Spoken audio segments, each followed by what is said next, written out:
Ce que ça fait longtemps. Je vous ai manqué, je vous ai manqué. Et la vérité, je vous ai manqué. Franchement, désolé pour cette absence. Voilà, ceci, cela, les études. De la vie, il n'y a pas que YouTube, hein. Mais vous inquiétez pas, retour en force. Je vous ai concocté un des contenus que vous préférez le plus et que je préfère aussi. Bah, les top, mon sauce. Aujourd'hui, on s'attaque à un sujet actuel, mais encore plus ou moins sensible. La communauté LGBT. Tu sais, lesbien, gay, bisexuel, transgenre ou transsexuel. Bien évidemment, nous ne sommes pas là pour mettre un certain jugement sur ces faits. Chacun est libre de faire ce qu'il veut, c'est pas la question. Dans cette vidéo, nous allons davantage parler des personnages susceptibles d'appartenir à la communauté LGBT dans les animés. De par leurs traits, de par leur comportement, de par leurs actions. Tu te dis, celui-là, il y a un truc. Tout ça sans aucun jugement de valeur. C'est bien, c'est pas bien, sans bas les reins. Ouais, parce que je vous vois venir. Et regardez, il est homophobe, il est contre le progrès. Sa chaîne, elle est toxique. Et franchement, on va te faire foutre. En raison de quoi je t'ai cuisiné, concocté, préparé avec amour le top 5 des personnages LGBT dans les animés. À la 5e place de ce top, nous avons le personnage de Light Yagami de l'anime Death Note. Déjà, petit warning, tu es un otaku.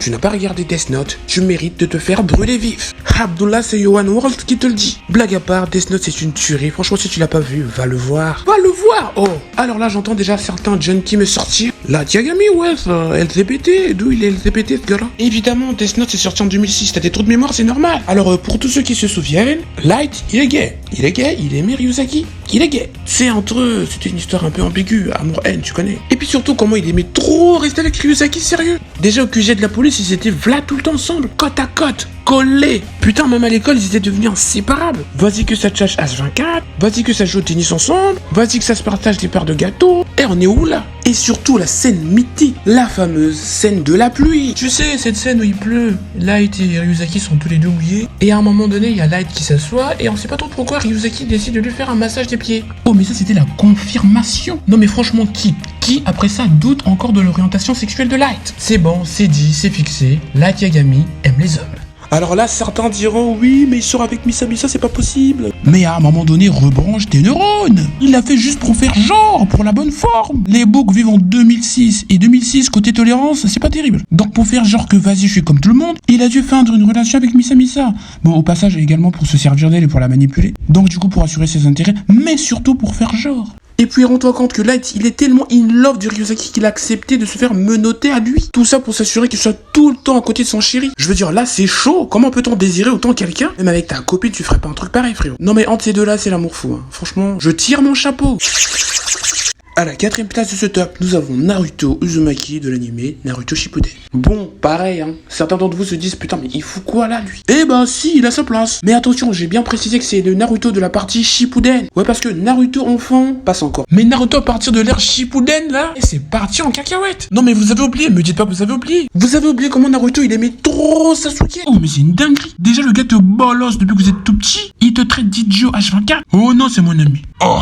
Sasuke, il a compris qu'à Konoha, il allait pas pouvoir obtenir la force à laquelle il aspirait. Du coup, il a taillé le village des bisounours, tout en abandonnant Naruto et l'équipe. Naruto, il veut pas lâcher l'affaire. Il dit, j'ai juré, je le ramène à Konoha. Je l'emmène dans ma chambre, on va se mettre bien. Mais tu sais, Naruto, il est rusé. Puisqu'il sait qu'à Konoha, ils sont homophobes, il a fait genre qu'il ramène Sasuke pour Sakura. Or qu'il le faisait pour sa pomme. Il voulait juste pas avouer qu'il commençait à être amoureux de Sasuke. Que ce beau gosse brun ténébreux ne lui avait pas laissé indifférent. Seulement le contexte ne lui permettait pas d'exprimer son amour. Non mais parce que regarde la gueule de leur dirigeant aussi. Regarde sa gueule, regarde la tête à Hiruzen. Tu trouves qu'il a l'air tolérant lui? Tu crois qu'il joue à Pokémon Go lui? Tu crois qu'il joue à la DS lui? Hiruzen il blague pas. Il chope un couple homosexuel, cachot direct sans transition. Du coup Naruto, Shikamaru, Neji et Shoji ont pour ordre de mission d'aller sauver Sasuke. Bon après, il découvre qu'en fait non, Sasuke est parti de son plein gré. Là encore, Naruto va chercher une raison. Oui, mais il se fait manipuler par Orochimaru la genoux nue. Alors là, bon, je suppose que t'as compris le déni. Tu vois le déni? Tu vois ce que ça fait l'amour? Il essaye de justifier les actions de l'amour de sa vie pour ne pas qu'il se fasse condamner. Bon après tu connais, bagarre, à la fin Naruto perd. Mais ça ce n'est que le début. Je t'ai dit à partir de Shippuden c'est parti en vrille. On ne sait trop comment l'amour de Naruto pour Sasuke était encore plus renforcé. Naruto est dorénavant déterminé plus que jamais à retrouver Sasuke. Non mais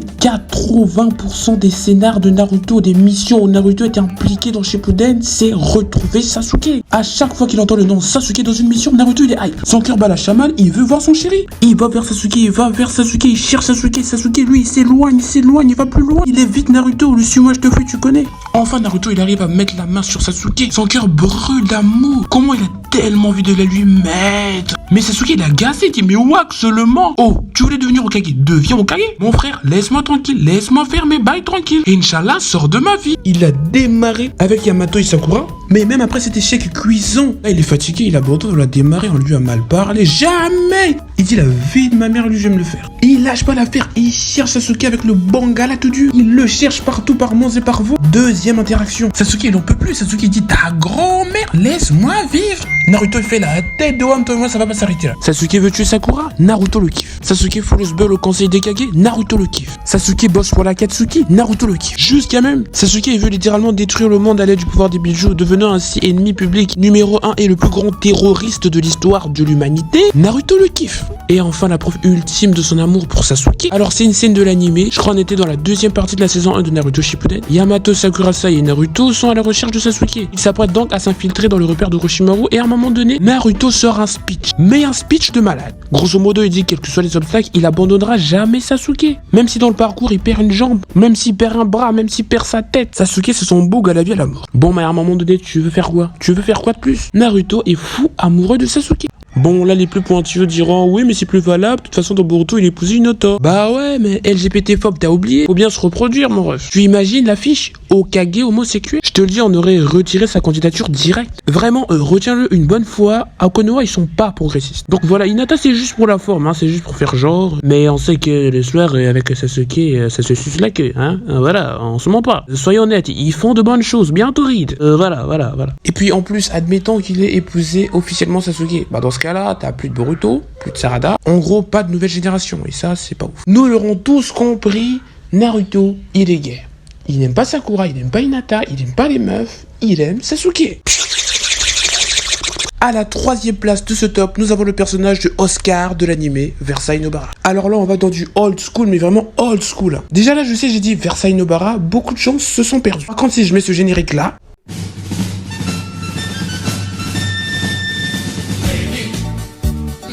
Oscar, elle est habillée comme un garçon. Lady.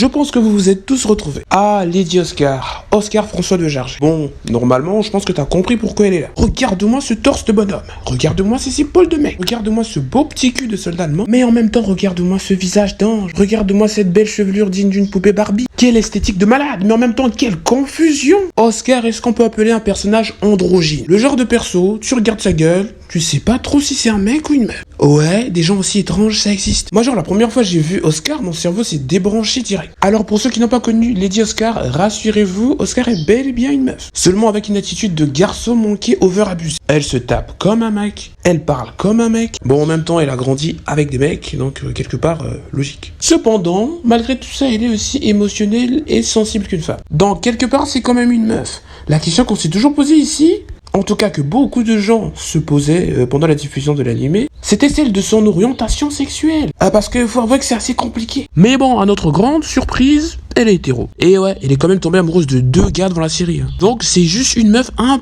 petit peu plus masculine que les autres. Mais je pense que ne serait-ce que pour tout ça, elle pourrait vraiment appartenir à la LGBT family. À la deuxième place de ce top, nous avons le personnage. Cet enculé de sa mère, comment je le hais ce gars. Le personnage de Griffith de l'animé Berserk. Bon, on va pas prendre en compte dans cette vidéo le fait que ce soit un enculé parce que c'est un enculé. Qu'est-ce que c'est un bâtard, mais aujourd'hui c'est pas le sujet. Griffith, déjà tu le vois obligatoire, tu le confonds avec une gonzesse. Bon, tu me crois pas? Regarde son visage. T'as capté maintenant? T'as capté. Griffith de Berserk a la réputation d'être le personnage masculin le plus efféminé physiquement de tout manga et animé confondu. Mais en plus, son caractère assez ambigu à l'égard de Guts a souvent fait objet de polémique. Ouais, ça a beaucoup jasé. Perso, j'ai longtemps pensé qu'il était gay, notamment à cause de cette scène dans le manga. Oui, Griffith est secrètement amoureux de Guts. Non mais t'as vu comment il a insisté pour que Guts rejoigne la brigade des faucons? Et c'est une dinguerie, le gars il dit non, viens avec nous. Le Rallo il refuse, il dit non, je veux pas. Lui il insiste, non, viens avec nous. Moi je veux de toi, tu sais te battre à l'épée, miam miam, rejoins-nous. Bon, finalement, il les a rejoints après s'être fait bouler un bras. Mais Zarma, c'est bizarre. Et puis en plus, même dans l'équipe, il faisait trop de favoritisme à Guts. Comment il voulait trop lui coller, comment il voulait trop être avec lui. Oh, c'est comme Naruto et Sasuke, mais on est inversé. Et puis il lui sortait des phrases trop bizarres, sérieux. Oh, tu m'appartiens. Oh, tu es à moi. Oh, tu es ma chose. Oh, papa Zala, laisse. Et je suis désolé, moi j'ai toujours vu en bizarre. Eh, je le vois en bizarre. Après, vous allez dire, ouais, mais t'exagères, il avait pas ce genre d'idée. On parle d'un mec qui a offert son cul à des êtres malfaisants pour avoir un peu plus de pouvoir. D'où il serait pas capable d'avoir ce genre d'idée. Non, mais lui, tous les soirs, il rêvait de Guts. Il était là, oh Guts, donne-moi ton popotin. Il pensait à comment il allait la lui mettre. Bien, profondément. Non, ne dis pas t'es dégoûté. T'es pas dégoûté, c'est vrai. Non, faut dire les termes.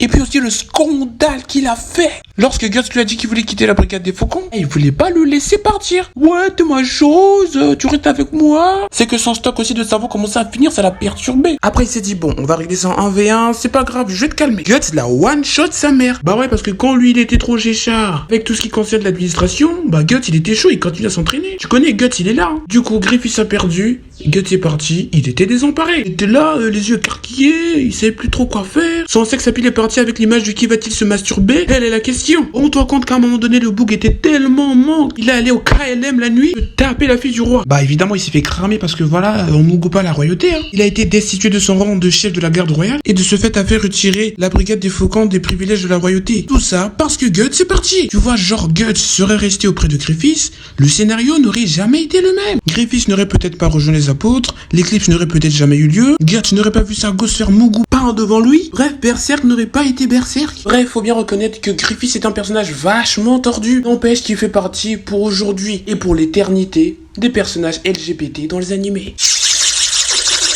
À la première place de ce top, nous avons le personnage de Shun d'Andromède de l'animé cultissime Saint Seiya. Voilà, c'est chaud. Alors là, on va être tous d'accord. Shun d'Andromède, niquez le game. S'il y a bien un personnage d'animé dont je suis convaincu et que je pense que tout le monde est convaincu de sa LGBT énergie, c'est bien Shun d'Andromède. Mamananga est Shun d'Andromède. C'est-à-dire que le gars, il est tellement androgyne, efféminé et ambigu qu'à la première diffusion de Saint Seiya en France, toute la direction artistique de doublage pensait qu'il était une meuf. Rien que ça. Aujourd'hui, vous faites les mecs, ouais, mais ils étaient cons, les Français à l'époque. Non, ils étaient pas cons. Juste regarde Shun.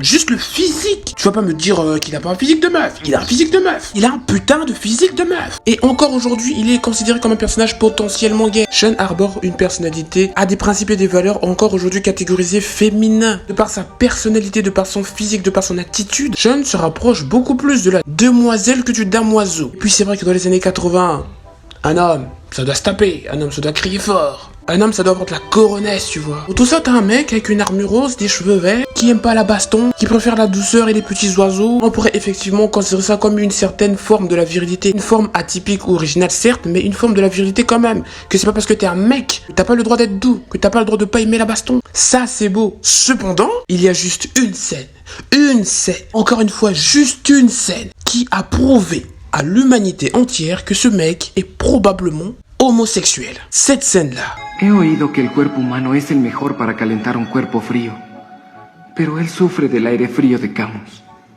No creo que funcione. Sin embargo, la única forma es maximizando mi cosmo. Y calentar a Yoga con el calor de mi cuerpo y mi energía, aunque esto puede costarme la vida.